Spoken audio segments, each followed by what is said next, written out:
Ang ina, gugutom na ako ah. May pagkain sa bahay.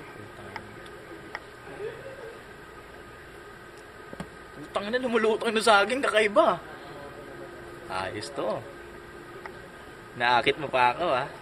Bulok ka pa, onte. Bulok ng konti. Tanggalin natin yan.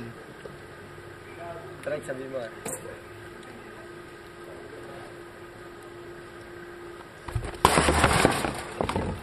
Utang na sino yun? Kenan! Kenan! Who's called my beautiful name? Kinain mo ang may wagang saging. May wagang saging. Diyan manggagaling ang kapangyarihan ni Kapitan Planggana. Pag ginaniwala pa. Pangyari ka ng Sabi mo, puta. ayaw maniwala ah. Ayaw maniwala, kunin mo ang Planggana. Uy, lumilutang ah.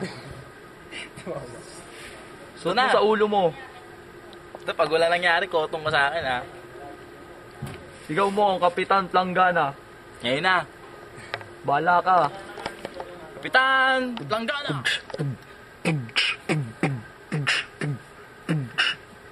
Ba't ganito yung mukha ko? Parang nalaglagan ng langka. Ano bang gagawin ko? Tanga. Inborn na yan.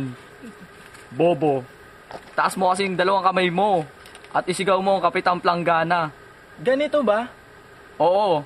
Sige. Kapitan! Planggana! Hintay mo muna yung tubig ko.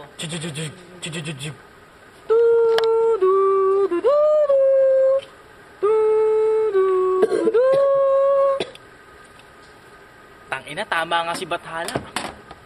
Ako na ngayon si Kapitan Planggana. Ang tagapagligtas ng barangay. 195. Hoy! Huwag ka maingay. May natutulog na. Magpatulog ka. Tangina. Sleepers to ah. Rambo pa. Anak ka siguro ni Maximo. Ito pa, kapares. Ang ina nyo, kala nyo, natatamaan ako ha. Ano si Kapitan Planggana ngayon? Sa atin.